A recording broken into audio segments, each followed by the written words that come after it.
All right. So we're going to do some an addendum to the Rotten Cabinet segment from last week.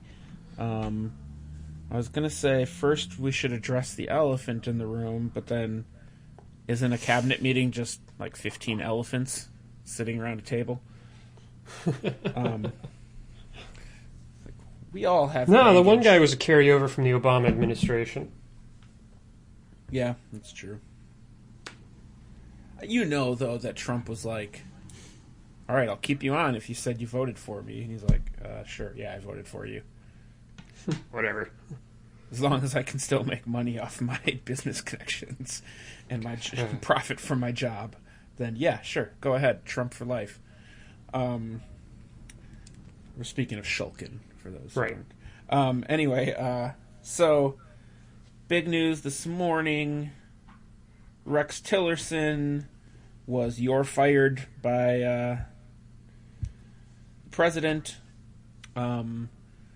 They already announced he's to be replaced by CIA Director Mike Pompeo. And the CIA Director is to be replaced by, oh shit, my notes aren't open yet. What's her name? Gina Haspel. Right, the current Deputy Director. Oh, right. Yeah, and she directed their Thailand black site in the early days of on the War on Terror. Supposedly, I read that was the first one, too. Yeah, that was the first one. So it was the pilot, the pilot torture test program. Yeah. So, now she, not surprisingly, she's well respected by current and former CIA of course she is. Personnel. I think that's like a protect your own type thing. I just don't think that even if they have internal arguments, it seems like an organization that wouldn't put their internal baggage out in front of people. No. Even if they're out of the CIA now. I just get that impression. Well, it's just one of those communities that you're always in. Yeah. And if you disagree with someone, you didn't like something they did, and your agency's taking heat, you take it together. I just think that's the way they do it. And even if they're going to change something, they're not going to throw individuals under the bus. However much they should. Yeah. And so, well, let's say our goodbyes to Tillerson quick. Oh, Rex, we hardly knew you. Apparently he was the fucking... I'm sorry to curse, but he was the dove in the cabinet, according to Trump's remarks. That he was... Basically, may have been just Tillerson keeping us from going to war with Iran more actively or directly. Yeah, it sounds like what the president said is that Tillerson was keeping the reins on our foreign affairs issues. And it's been suggested that he was fired for making some comments yesterday about the Russians poisoning a British spy. It sounds like he probably knew he was out before that, but then it said he found out this morning. So I think there's still stuff to figure out with that one. And this has been percolating for months. I don't think that guy, even at the beginning, he said he didn't want the job, so... Oh, yeah, I mean, hasn't Trump been threatening to get rid of him, like, before he was nominated? Yeah. It seems like it's been his entire time in office. Which, it's hard to wrap your head around the idea that the reins have been on Trump and the administration. Really? There's somebody constraining him? Like, that's horrifying. Wait, this was the good version? Oh my Jesus. God. Yeah, I mean, the rest of the world's like, what? No, don't make it not so. So yeah, Tillerson is out. Okay, and which, by the way, in a Rotten Cabinet meeting segment, he was one of the cleaner ones, so get him out of there. Right, he wasn't directly conflicted by his assets. I don't have too much corruption about Mike Pompeo to talk about yet, except for I think we briefly brought it up, his discussions with, we talked about in a segment a few months ago about them trying to set up a private spy agency or whatever. Mm-hmm. Helping Eric Prince. Yeah. So, I don't know. We'll see if there's more to be uncovered. Yeah. And then Gina Haspel, he said, has... she led the site in Thailand where they tortured Al-Nasri, and like some of that case was just terrible. That guy obviously knew nothing, and they just kept torturing him until it was blatantly obvious that he knew nothing. Well, and I think more... I don't know if this is like... To me, sitting here, more disconcerting, but to... I think it was brought up to Dianne Feinstein before in some sort of hearing. What's maybe more of like a legal issue is that they destroyed the records of that. Yeah, the videotapes. Which her signature was on the order to do that. Right. Well, I mean, she was the head of the base, or the head of the site in Thailand, so she knew that the tapes existed. She knew where they were kept. She probably sent the order, like, go into the third drawer and destroy everything in that drawer. They claim that it was the head of clandestine operations, Jose Martinez, at the time, who ordered it, but it was her signature, so, some accountability. What I find interesting, though, about this is she was she was, it said she was an undercover for years. She was in operations, I think they call it. Mm-hmm. She's not, a desk analyst working on the bigger picture necessarily, although I don't want to demean what she knows or doesn't know, or her skills. But that's not her history for the most part. And I don't know, that strikes me as a little unusual. I mean, I'm not an expert on... Well, it's the trend since 9/11. Before, the operations people kind of had, it wasn't exactly... You could probably get up to deputy director of operations, but if you wanted to stay in the agency, there wasn't much for you beyond that, except until the War on Terror, when all of a sudden those operations people became incredibly important to the CIA's operations, and they've been getting promoted up above that level. Have there been directors? No directors, but... Yeah, that's... This is the first director, which is really... And this, I guess, so this is the culmination of that. Yes. But hey, knock on wood, it's not Tom Cotton, because fuck that guy. I know, when I read the story, I was like, Rex Tillerson out at State Department, Mike Pompeo, and the thought in my head, oh shit, no, don't say it. Tom Cotton. In at CA, or I thought the shakeup somehow would include John Bolton too. No, they're gonna put him as McMaster's. Yeah, national security advisor or one of the personal assistants or something. Yeah, maybe chief of staff. Chief of staff. Yeah. Oh my god. The mustache rears its ugly head again. Taking out ideological differences you and I might have with someone like John Bolton. Doesn't that just seem like a bad political move? Because I get the impression he's not widely beloved by even the right. No, he has a certain kind of niche argument. He has a niche argument. Those people are looking for conspiratorial podcasts. Okay, so that's that situation. CIA, State Department. Betsy DeVos was on 60 Minutes over the weekend. She had trouble answering questions that she should be the authority on. Right. So how about that Title VII stuff? Protections for people who have suffered sexual assault? No? Okay. Yeah. It's so self-interested, too, that entire argument, or the entire interview, because she couldn't get off of that money, oh no, we have to tie the money to the student. At one point she's like, I don't care about buildings or systems. Like, you're in charge of the education department, ma'am. You have to care a little bit about the system. Well, and that's where the students go. Like, yeah, she's so unwilling to divorce herself from school choice in every aspect of decision making, and the only sort of reptile brain argument for school choice is the money should be for the students. The money should be for the students. Right, the money follows the student. Uh-huh. Okay, but what if the students... I mean, what do they spend the money on? Teachers, facilities, textbooks. Yeah, so all the things that she doesn't want money spent on. Right.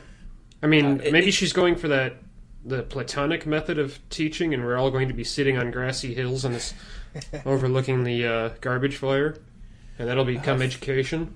Federally funded Socratites. So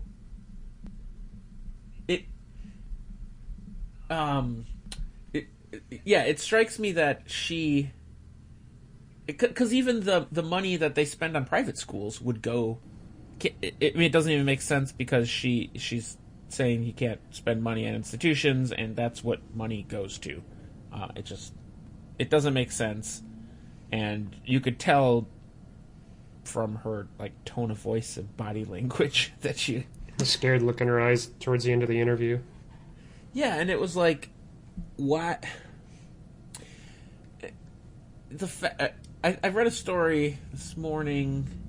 The thesis being the White House was freaked out about the interview, and I can see why, because it's not just that she couldn't handle tough questions. It's that she couldn't defend the policy she is the noted most public advocate of. Yeah, right. You can't come up with a better argument for school choice, even though you're the poster lady for it. I mean, she's had, in the movement in general, has had 10, 15, 20 years to figure out how to answer the question about what about the kids at the public schools. Well, they can't answer those questions without saying things like, well, maybe there should be, shall we say, tiers of education. Yeah, I mean, and if it's just a policy that there's no good way to answer, then I think that speaks for itself. I loved her response, okay, so how about school choice not working in, she brought up Florida immediately, and Leslie Stahl was like, so how about Michigan, where it doesn't work? Well, we've had mixed results, so that's just how you're going to leave it? Yeah, and she's like, I'm not going to talk about all students or something like that. You are talking for all students, ma'am. You're the Secretary of Education. I don't know how to explain this better to you.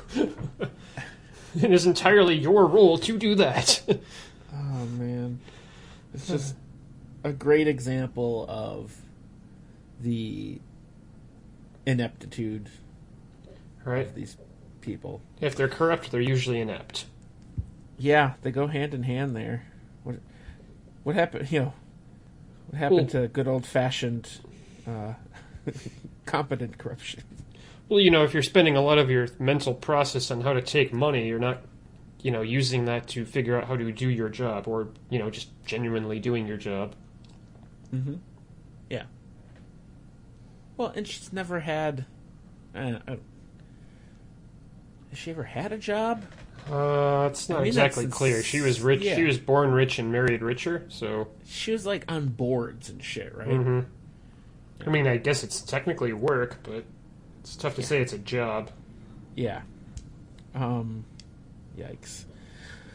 All right. And then, since our last segment on the cabinet, Mr. Ryan Zinke. Ryan Zinke, the Department of Interior. Yeah, the Interior Secretary, got into, well, I want to say hot water or trouble, but... It's not really. It's hard to say if it matters at all anymore. Yeah, those require repercussions. Yeah. He got into a pleasantly warm bath that was supposed to be hot, but he's fine with it. About I think I saw it called Doorgate, and he how much was like $139,000. to replace? It was one door. Yeah, the door to his office. Which I guess maybe it's like bulletproof glass, or maybe it's like some kind of specialized security door to keep all the zombified animals from escaping his office. Yes. But what's funny to me is that their response was like, oh, it's just government procurement. If only there weren't such government red tape, we wouldn't have to spend so much. It's like, that makes very little sense, but okay. Oh, what a good answer, though. Yeah. Yeah, feed that existing beast. Right? If we could just put money under the table, it wouldn't be nearly so expensive. We could just pay the bribe. And it was $129,700 of government oversight, and then like a $10,000 door still. What the fuck? How do you spend $10,000 on a door? So I don't know. We just wanted to add that little bit to the last week's segment there. Why? Or you wanted to talk about Myanmar? Right, Myanmar? a story came out this past week. Apparently, the Myanmar government is constructing military outposts over the Rohingya villages they've raised. Like bulldozed the old villages and are literally building military bases on where they formerly stood as a way of erasing evidence from even satellite pictures. So there will be virtually no accountability for any of this. And in the next few months, the repatriation is supposed to start between Bangladesh and Myanmar. And so these people are going to be herded into even worse conditions. Given how terrible, we'll say, the Myanmar military is, I wouldn't be surprised if they were just, marched into camps and maybe executed outright. So this erases evidence. It makes, also then when they come back, there'll be military bases there. So obviously they would have no place to live when they come back, and the nicest thing you could predict is that they're intimidated. Yeah, they're not going to live in this. It's likely to be much, much worse. Right. Also, it seems like I believe in our original segment about Myanmar, you talked about how this is going to be valuable land. Right, because there's going to be a new port built in the Bay of Bengal there that will support a rail line through the Himalayas into China. So, I could imagine why that would... why the powers that be there would want that secured, protected, yeah. And so, and again, protecting a border, but it's just terrible, erasing history. Yeah, that's about as terrible as it gets there. Well, there's been virtually no accountability for any genocide or human rights violations since Yugoslavia? And those are still ongoing. Yeah, that's a good question. I don't really know a lot about that world. What is that? The World Court or the Hague? Yeah, there's the World Court or the Hague, and then there are like special commissions for. There was a commission on Rwanda and then Yugoslavia. And Rwanda was around this. That was like mid-90s. That was 94, right? Or 94, yeah. And Yugoslavia was like the late 90s, mid to late 90s. Yep. So, you're saying they haven't really, as far as you know, done much. Obviously, nobody's seen any prosecutions for the war on terror except particularly egregious cases. Yeah. And that we've killed literally millions of people behind that. Yeah, I wouldn't expect that anytime soon. And then you get things like happening in Myanmar and other shall we say, pleasant places that, of course, we'll see similar levels of accountability. Like Yemen. Mm-hmm. Well, hell, that's just active collusion on our part in Yemen. Or, was that South Sudan? Mm-hmm. Well, I guess we weren't involved in there, but, Well, no, I just mean that I don't... Oh, yeah, there's think nobody... any of those people have been captured and put on trial. Yeah, they were just given positions in government, a lot of them, so... Like, the Kier was brought back into the fold, if I recall, if memory serves. The vice president who was, whose, shall we say, disenfranchisement started, kind of kicked off their more recent civil war. Mm-hmm. But there's been some efforts at reconciliation. I don't know how stable the country is, though. As a brief aside, in talking about rewriting history, our own government, of course, is particularly involved in that, apparently, despite orders not to, the Pentagon is raising Camp X-Ray at Guantanamo Bay. They say they've taken a digital... they've copied or stored it digitally, so they don't need the physical site anymore. Despite, federal court telling them not to do it, they are going to raise that whole camp and, again, erase it from memory. Unlike, Auschwitz and other places in places like Cambodia where there have been atrocities, and afterwards the people are like, okay, we're not going to raise the whole site because we need to remember, why this is happening, or why this happened and what happened exactly. So there will be even less accountability than there would have been otherwise. In Guantanamo? Yeah. Like the CIA annex that they had for Khalid Sheikh Mohammed and their other high-value detainees. Okay. So that's not like the whole... No, they're not getting rid of the whole imprisonment camp. system. No. Oh, okay. I mean, that's not too far along, because the commission system is really failing at this point. None of the trials are moving ever since lawyers found a microphone. Yeah. Now that gets brought up, the inefficiency in that judicial system as to why it's just ignorant to put domestic terrorists on trial, or even international terrorists. Yeah, outside of the normal. Mm-hmm. Well, this is entirely to protect people like our new head of the CIA, or the new CIA director, because those people, I'm sure that's why they were or even if it wasn't the CIA, that's why there was a microphone in that room to see if the detainee mentioned certain names and certain actions. Because it's still a measure, because they're still trying to protect the people responsible.